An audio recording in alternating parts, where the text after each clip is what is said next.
No resolution in sight over Depex and government matter. Increasing elderly population forces expansion plans for Dominica infirmary and closure for the family of missing Massac man whose remains were discovered last month. I am Idona Jean-Baptiste with the Channel 5 News. Details after this.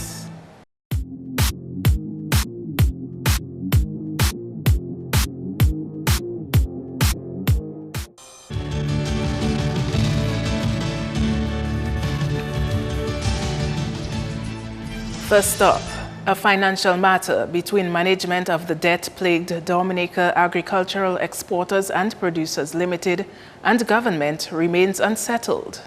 The board of directors of Depex was forced to wind up the business after it was plagued by $2,200,000 in debt. Its immediate past chairman, Grayson Stedman, told Channel 5 News the company owes more money to creditors than it possesses in value of assets. The other problem that Depex faces is that Depex is the outshoot of DPPL, Dominica Banana Producers Limited. They had approached government to buy some assets, okay? And you had a shareholders agreement between the government and DPPL. Somewhere along the line, DPPL fell in terms of getting an arrears in its payments, and the government required the property, and then they took back the property, obviously, because you're not paying. So we have approached government to say that out of the legal fees and installment payments that we have paid so far, would you refund us that? And up to this point and so on, that has still an outstanding matter with government. The Fokole property remains abandoned since the closure of the business a month ago. Stedman says a lack of good corporate governance in its operations was a serious problem. I think for the size of operation of Depex, it was undercapitalized because the shareholders' equity in Depex was just about $300,000, a little over $350,000. So I think it is undercapitalized. I think that Depex should have been capitalized with some of them close to about $1 million. So I think this is a problem. So if you're undercapitalized and you have a company, it means that you're relying a lot on the credit of other people to operate. You require grants and you require loans. And if you go to loans and so on, you must be able to repay your loans. So this is some of the situation that I think the entity has faced. And I don't think that there's anybody who will come forward to buy the company at this stage. So it has to be wound up completely. And something in its place will take place. We have made some progress, but I think the Tropical Storm Erica has done a death blow to Depex. Agriculture Minister Johnson Drago has agreed to speak to Channel 5 News about the Depex situation in a subsequent newscast. The Caribbean Agriculture Research and Development Institute, CARDI, is reporting good news regarding Dominica's attempts to successfully grow black sigatoka-resistant plants. Andrea Louis explains. The black sigatoka disease became present in Dominica in 2010 and had dealt a severe blow to the plantain and banana crops across the island. CARDI is in the phase 1 of a 2-year plan to research the successful growth of black sigatoka-resistant varieties in Dominica. 5 FIA varieties and 3 Cavendish varieties were imported from St. Vincent last year, while Cavendish varieties were also imported from France in 2015. In terms of production, the FIA varieties generally come in a bit later than the Cavendish varieties. So you'll find the Cavendish varieties coming in about 8 months. Now bear in mind these are tissue culture material, so generally they'll come in a little bit earlier than if you use traditional suckers. So the Cavendish varieties came in at least around 8 months after planting, where the FIA varieties generally came in close to 10 months. In terms of bunch sizes and bunch weight, among the FIA varieties, the FIA 23 did the best. We had an average bunch size of at least 30 kilos. And for the Cavendish, bamboo was the best performer. Linton explains that the resistant varieties are not for large-scale production, but there is a possibility of expanding this program for commercial use. The test sites used for this project were in La Plaine, Woodford Hill, Milton, and Girardel. What we initially intended for those FIA varieties it's for backyards, for home for small farms or home gardens, basically. The reason being that most people in their backyards and so may not have the time or the inclination to do the leafing or the level of management that is required to help keep the disease at bay. Fear variety is generally not commercial.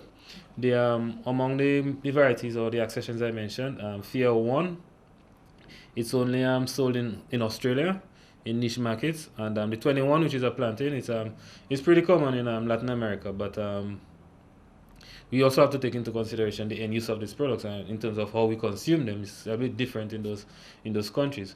So all those have to be taken into consideration before we make an attempt to distribute it for commercial use. The Ministry of Agriculture continues on its campaign to reduce the black sigatoka disease, and the Cardi Research Assistant notes that there has been a notable decline in the existence and spread of the disease on island. They have a scheduled spray program in which they apply fungicides to manage the disease, and there have been several training by the ministry and as well as Cardi, in which farmers and citizens have been educated as to the importance of regular deleafing so that you reduce the amount of spores or the amount of inoculum in the environment. In terms of where we were before and where we are now, I can say that there have been a reduction in terms of the amount of disease pressure on island. I cannot give you an exact percentage, but I can tell you it's moving towards a positive direction. In more news, Dominica's oldest institution, which cares for the country's destitute elderly, may see an expansion in its facility to help look after those in need. The Dominica Infirmary is currently observing Residents Awareness Week, and the board members revealed that a larger structure is on the cards for the institution. There are ideas floating regarding expansion, and we have a very visionary director. I must say we have a very committed board of directors, and with God's help and if we are able to get the financial resources for expansion, it's certainly something on the cards, because as we said earlier, the need is growing, the demand is growing for one reason or another.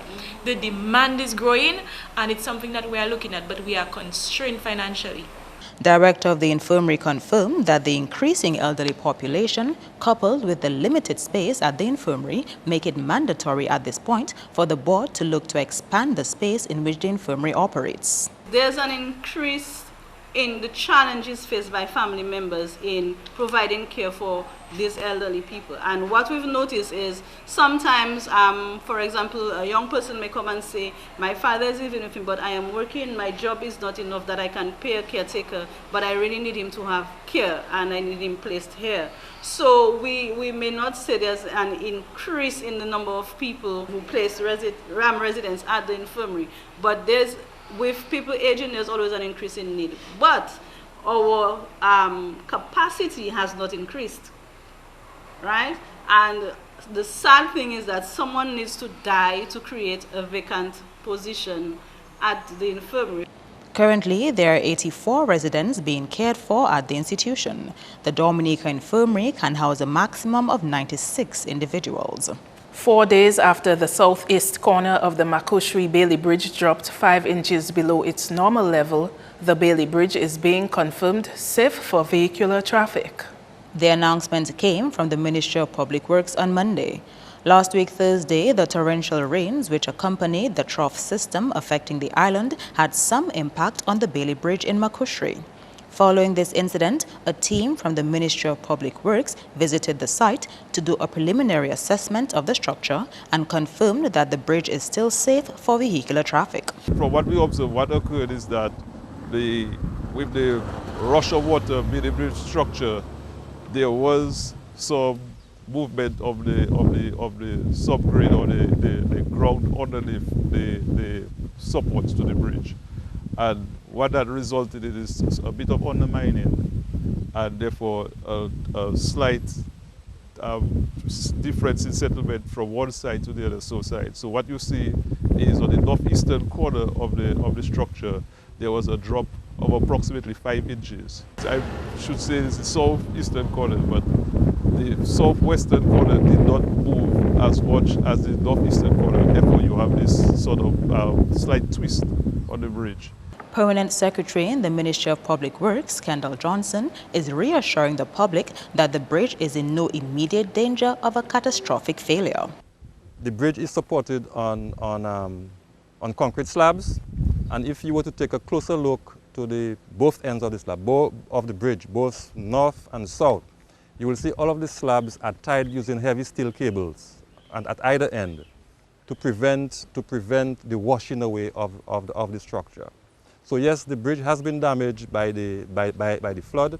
We can repair it rather easily, but we just want to assure the public that this bridge is going nowhere fast. Okay, so we want to assure you that you should cross with due care and attention, but the bridge will not fail catastrophically. Restoration on the damaged section of the Bailey Bridge is expected to start in the near future. We are also in the process of preparing a course of action which will involve, firstly, to make the adjustments on the northeastern abutment of the bridge so as to restore the bridge to the level of the approach pavement and get rid of that hump that we are experiencing presently. The second course of action that we intend to take is to underpin the support structure of the bridge so as to minimize the risk of undermining in the future.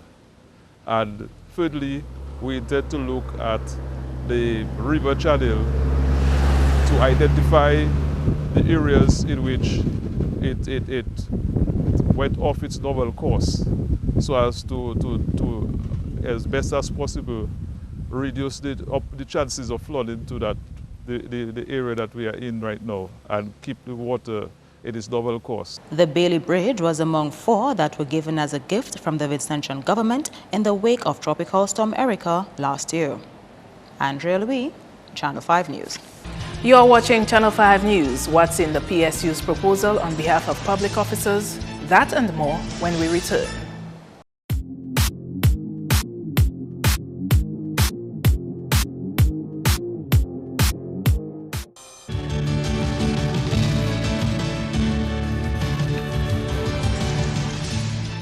Welcome back. The family of 34-year-old Derrickson John Charles of Massac has finally received some closure after 2 years of his sudden disappearance. Kenny Williams has that story. Skeletal remains discovered at Hillsborough Estate on November 26 have been identified as John Charles. That led to the arrest of Charles Burt Morancy of Yampis, who was being charged with John Charles's murder. Morancy appeared before the magistrate's court last Friday, where the charge was read to him. Police PRO Pelham John Baptist indicated that an altercation between the two occurred between the 11th and 25th of November 2014 at the Hillsborough Estate, where the remains were found. Morancy has been remanded to the state prison until his next court appearance. Meantime, Vanessa Louis, the sister of deceased Derrickson John Charles, has vowed to advocate for proper justice for her brother via social media. Here's Kenny Williams again. Lewis says there will only be justice when the people involved in her brother's death are convicted of murder. Lewis, who lives in Canada, was here to attend another brother's funeral. She was called to identify the skeletal remains of John Charles the day before she was scheduled to leave Dominica. She recalls going to the Hillsborough Estate on November 26 and identifying her brother's clothing and remains in a hole dug in the ground. A spate of recent accidents has prompted warnings to the public to be mindful that their action does not worsen the injury of accident victims.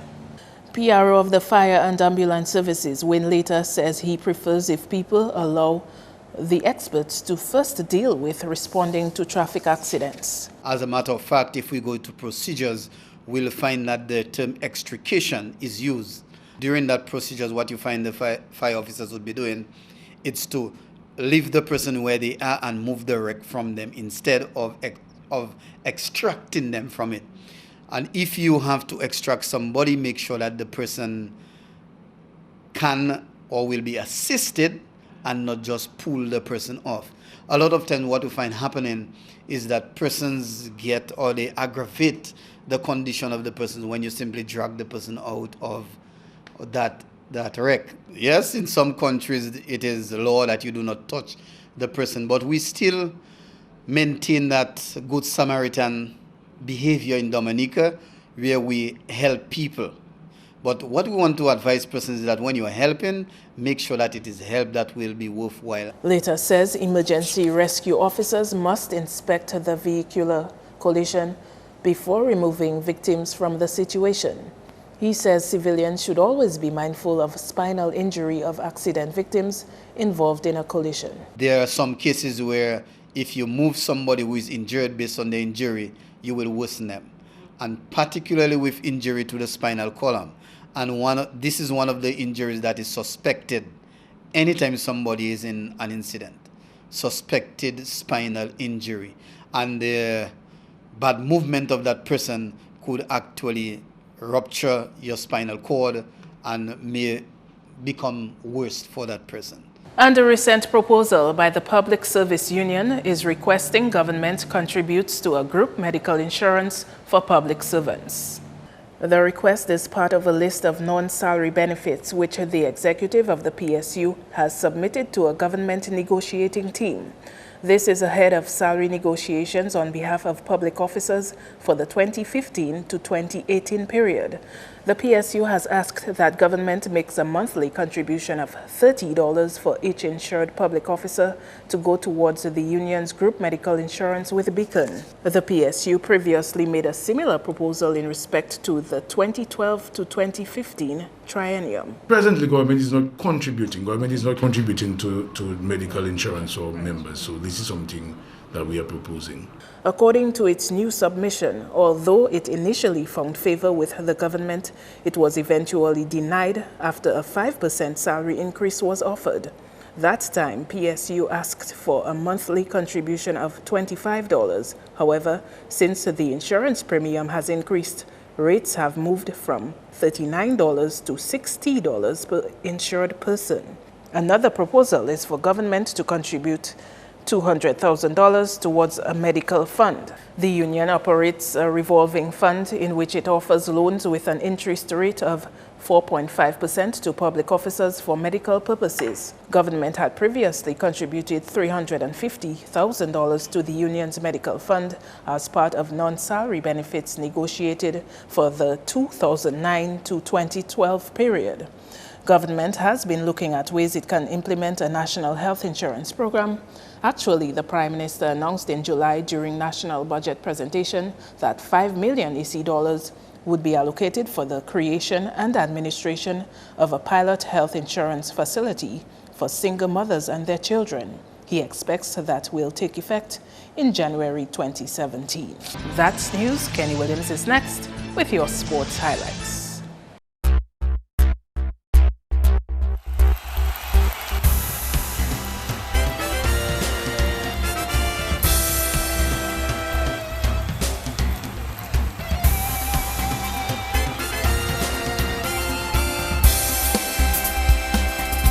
First up, Australia won the ODI series against New Zealand 2-0 with a 116-run lead in the second match on Tuesday.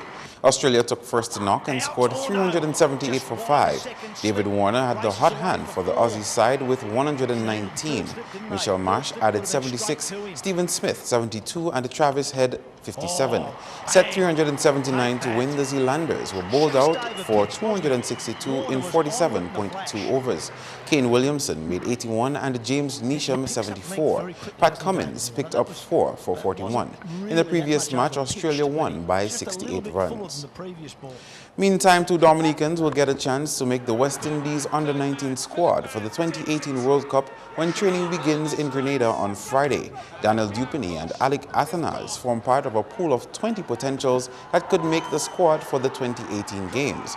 The squad will undergo training from December 9 to 20 and is scheduled to take part in the Super 50 from January 24 to February 18 in Antigua and Barbados. The under-19s are in Group A with Trinidad and Tobago Red Force, Leeward Islands Hurricanes, Windward Islands Volcanoes, and Kent Spitfires. The tournament will serve as part of the building up for the under-19s as they get ready to defend their title in the ICC Youth World Cup. Onto track and field, where one athletics coach believes the recent formation of the Dominica Athletics Coaches Association could be in the best interests of the athletes. The group is responsible for guiding Dominica Amateur Athletic Association with the selection of coaches to accompany athletes who represent Dominica at outside meets. Selections of coaches will be done through us.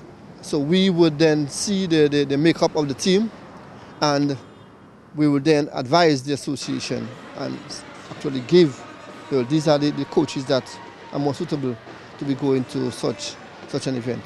So I think that in itself will make a big impact on what's happening at the national level where coaches are concerned with traveling with teams. You have a runner coach with jumpers, so having a sprint or running specialist coach go along with athletes like that, you're going to have, a limitation where the athlete is concerned with getting himself in the pit or getting that through to an efficient position where he can or she can perform to the max. He says this move is timely since the Carifta Games are coming up soon. As you know, Carifta Games is close and coming, and we think that the earlier we start to plan for our athletes is the better performances we will get at the Carifta Games.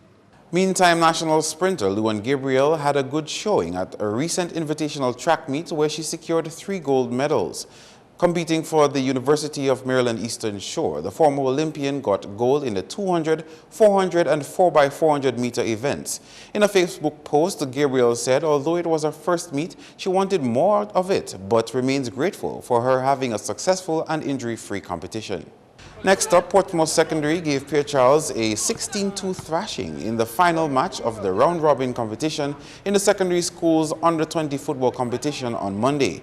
Jamie Parlour scored a beaver trick with a hat-trick from Usher George to help put PSS in the lead. Contending for PCSS was Jasion Alexander with 2 goals.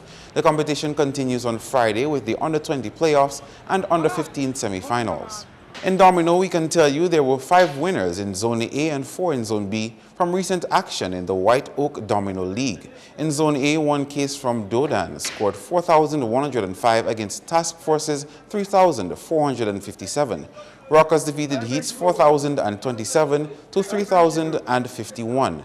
Bad Boys beat Petit Savan 4,008 to 3,652. Tremors beat Fire Services 4,001 to 3,104. And Kongori Warriors went down to Public Enemies 4,001 to 3,337. In Zone B, Layu had the most points, beating Mount Zion 4,024 to 3,726. Wake Up Stars bested Valiance 4,005 to 3,669. Finally, while Dubula Almond Stars managed to kick out league leaders Maxroy Royal Challengers in the semis, they were unable to beat Grand Bay Rising Stars over the weekend. Dubula went down to Rising Stars by 119 runs in the first of the best-of-3 finals. Nadia Damier and Kella Tues scored 48 each, while Sherd Elise supported with 36. Set 289 for victory, the Dubula team was bowled out for 169 in 28 overs. Alice Vache added 24 and Charlize Pierre-Louis 29. This means that Rising Stars are now 1 win away from capturing the 2016 Giant Malt Rounders Championship title. Game 2 is carded for 12 p.m. at Portersville Savannah on Sunday. That's all the sporting highlights for now. I am Kenny Williams. Join us again next time.